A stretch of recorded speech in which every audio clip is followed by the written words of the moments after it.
After having a little too much to drink at her bachelorette party, Emma Miller was very sleepy. Her fiancé, Nathan Davis, picked her up and brought her back to their apartment. He tucked her into bed in the dimly lit room, where she lay awake for a few minutes, unaware of her surroundings. Then, coming to her senses, she forced her eyes open against the pain of an excruciating headache. As her vision cleared, she could make out the figure of a man and woman across the room, kissing passionately. Emma tried to make sense of what she was seeing as she looked at the two kissing figures, who remained unaware that she had awoken. She felt anger begin to boil inside her. "Amber, stop messing around. Emma only just fell asleep," Nathan warned as he grasped the woman around her waist. "Afraid she'll wake up?" Amber responded in an annoying tone. "You're getting married tomorrow. Give yourself to me tonight." "Babe, you are such a troublemaker. Let's go to the other room." The man smiled seductively. "No, let's do it right here. I want to do it in front of her." Amber swiftly unbuttoned the man's shirt as her lips locked on his once again. Emma tried to hold back her tears, but she could feel them slowly trickling down her face. How could the man she was supposed to marry the next day be cheating on her? And right in front of her, too. "Behave," Nathan said. "Let's go into the bathroom. Isn't the tub your favorite place?" "Fine, you go in and fill the tub." Amber nudged his chest, pushing him toward the bathroom. Once Nathan had left the room, she tiptoed over to Emma and whispered, "Emma, I'm not gonna let you and Nathan get married tomorrow. I'm pregnant and he's mine." Emma balled her hands into fists as she tried to process what was happening. But once she heard the moans of the couple in the bathroom, she realized that her world had fallen apart. 3 years ago, Emma had been a top model in New York. She'd given up everything to pursue her relationship with Nathan, even handing over hard-earned modeling work to Amber. But now she realized everything she had done had all gone toward preparing someone else to steal the man of her dreams. "No," she thought, trying to lie to herself. "This must be a dream, a horrible nightmare." Halfway through the night, Amber complained of feeling unwell, and Nathan led her out of the apartment. He didn't reappear, even though he was supposed to be marrying Emma the next morning. The next day, just as planned, Emma drove to City Hall for the ceremony. As she stepped out of her car, she called Nathan. His voice on the other end of the line was cold. "Amber was injured on stage and needs me. Let's put off the wedding until tomorrow." There will be no tomorrow, Emma thought to herself in disappointment. Walking back to her car, she felt the tears streaming down her face. She groped in her bag for her sunglasses. But then she felt her gaze drawn to a tall figure headed her way. She noticed the fitted navy retro suit, which hugged the masculine body underneath, and the corner of a wine-red handkerchief poking out of the suit's front pocket. The pants fit smoothly over his strong legs, and his polished shoes glistened in the sun. This man had an aura that radiated power, almost like some kind of royalty. As he got closer, even though he was wearing sunglasses, Emma noticed his chiseled face and strong jaw. His full lips were enough to drive any woman crazy. She felt a jolt as she recognized him. He was the CEO of Kaleidoscope Entertainment, Eric Roberts. Back when she was still famous, they'd met once at a ball. Was he getting married too? "Mr. Roberts, Miss Rose hasn't arrived yet. She's 10 minutes late," the assistant behind him reported.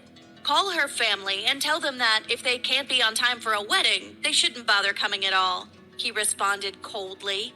"But your father's insistent that you have to get married today, no matter what," his assistant said timidly. "He doesn't care who it is. He's made it clear that he's done waiting for you to settle down.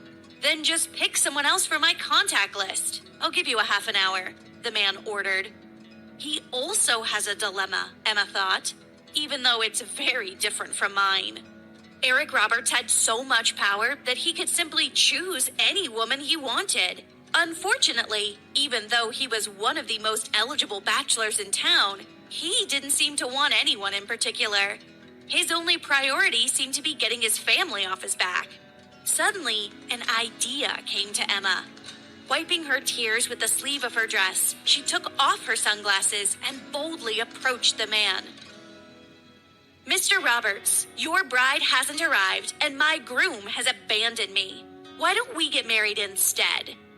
The assistant couldn't believe his ears. How was this woman so daring? Eric removed his sunglasses, revealing a pair of inky dark eyes, the sun glinting off his eyes, making them glimmer like diamonds. After a short moment, he turned to his assistant and ordered, "Get me her details." Of course, the assistant already knew who Emma was. He grabbed his cell phone, did a quick search for her name, and showed the information to his boss. 2 minutes later, the man's lips twitched ever so slightly as he responded with one word: "Okay." Emma felt that meeting Eric was the luckiest thing that could have happened to her. He had no reason to use her. They wouldn't need to spend much time together, and he wouldn't require her to love him.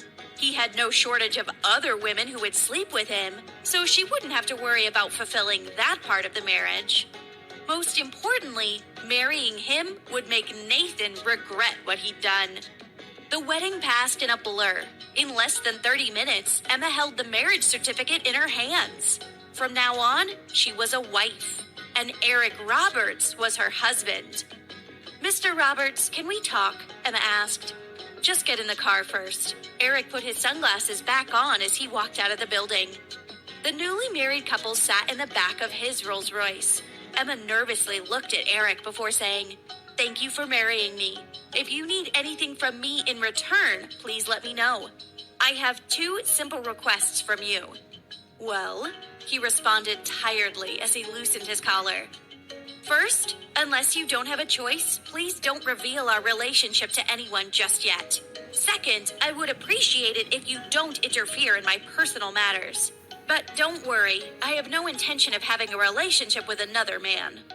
Eric gave a slight smirk, and Emma felt his powerful aura sweep through the car.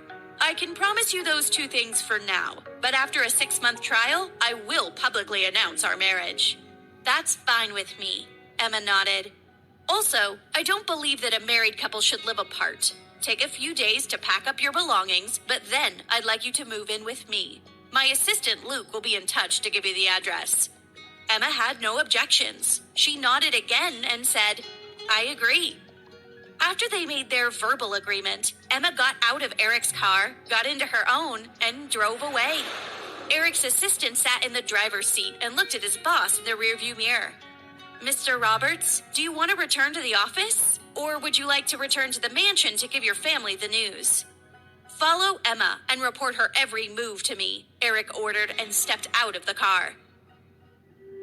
As the president of an international entertainment agency, he had heard Emma's name before. He remembered that she'd once been a famous model. 3 years ago, she had rejected an offer from a top entertainment agency, Star King, and gotten herself blacklisted. Eventually, she had announced that she was signing with Global Pictures Entertainment, and rumors of her relationship with Global's boss, Nathan Davis, had begun to swirl around the industry.